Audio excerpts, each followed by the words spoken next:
Hello Orchid friends, welcome back to my channel. Wherever you are, I hope you're having a great day, staying healthy and staying safe. Today we're looking at my Phalaenopsis Legato. Every year I do a video on this orchid because it blooms every single year. So this is a video clip which I decided to include as part of this video to give you a sense of how this orchid was during its last blooming cycle. Essentially, there are two big things here. One is it kept its old spike and started to have secondary spikes coming out of the nodes and bloomed, and then it created a new spike to also give me additional flowers. So that's what was interesting about its last blooming cycle.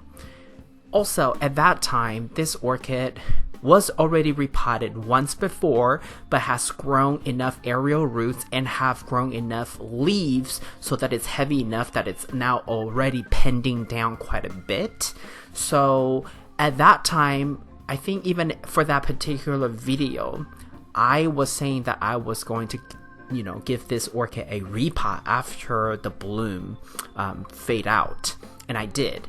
But if you look at the medium, it's bark chip, and when I unpotted this orchid, the bark chip was still quite okay, so I decided to reuse, and it actually worked pretty well. This orchid was per store, I want to say Sam's Club. It was the first orchid that I purchased when I visited Sam's Club in the Austin region for the first time. When I moved down here, I went to Sam's Club with an ex-colleague, and then I came across this orchid, and I've seen this orchid in some people's videos before, so I decided that I would get this orchid to try it out. And sure enough, this orchid is so sturdy, such a great bloomer every year, so reliable. Anyway, so the repot was done, and now starting now, you're gonna start to see photos and video clips of this orchid's current bloom cycle. So obviously after the repot, or before the repot, after the flowers were gone, I cut off all the flower spikes. So this flower spike that you're seeing really is the new flower spike that this orchid produced since the repot, after the repot.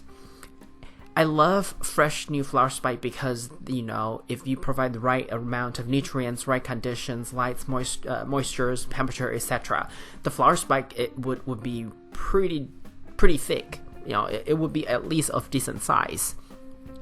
And the flower count and bloom size would all be bigger too. And this time, no exception, I think it gave me, I want to say 8 or 9 flowers. And the display this time around is also very nice because it's one flower spike. There's no, weird branches. One flower spike, and it's also very straight. And how I kept it growing very straight is because what I did it really was just to simply making sure that the position I put this orchid back is always the same, with very little difference. So that way how this orchid get light, the light source, the angle that it gets light will remain the same. So that way the flower spike will continue to grow in you're gonna get crooked orchid spike. And as the buds get bigger, it gets heavier. And through the help of gravity, that's how you're gonna have this pendant straight flower spike. That's really all there is to it.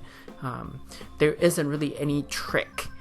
I have seen people use wire or twist tie to try to train the flower spike that way. It can work, but you have to be really careful because what you don't want happen is you break the flower spike or damage the flower spike in the process of putting on the wires to train it. I mean, after all, you want to see the flowers, right? Not just to see a trained flower spike or a damaged flower spike, worse yet. So I'll caution you to be really careful. I've never done that. The most I would do is to use a stick to prop it up, and which is what you see in the background there. That's it. The reason I want to prop it up is so that it would become less top heavy. And also at the very bottom, I use a rather heavy ceramic pot to anchor it down, because this orchid is a large size orchid, so it can't really fit in any level of the shelf other than the top one, because it would obviously have a lot more room there, because anything higher than that really is the ceiling. So it's at the very top of the shelf, so I wanted to make sure that it will not be top heavy, because once it falls, there would definitely be huge damages to the orchid, whether it's the leaf or, worse yet, the flower spike and buds. Okay, so back to the medium bark chip. It's still looking pretty okay. I reused the bark chip, to be honest with you, because I didn't see any major breakdown. So I used the sift again to get rid of the tiny little particles, bark chip particles, but then I reused the bigger chunks.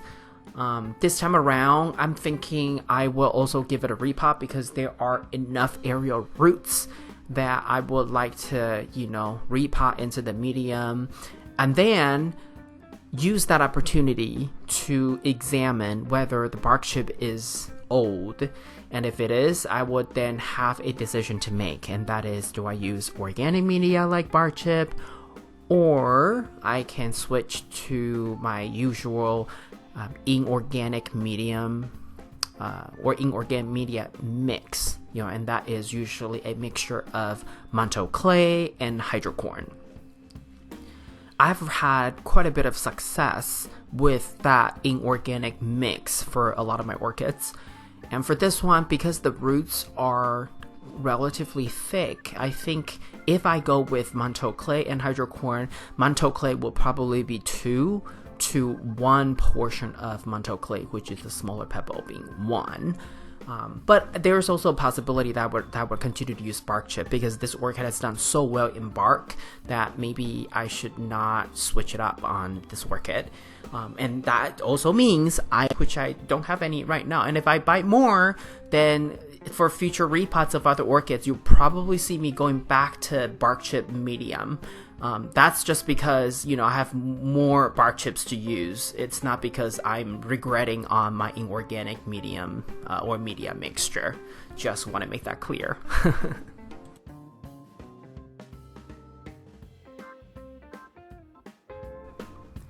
This is all I have for you today. If you like this video, please give it a thumbs up. And if you would like to get more orchid related videos from my channel, please subscribe and turn on the notification. I want to wish you happy growing, and I will talk to you in my next video.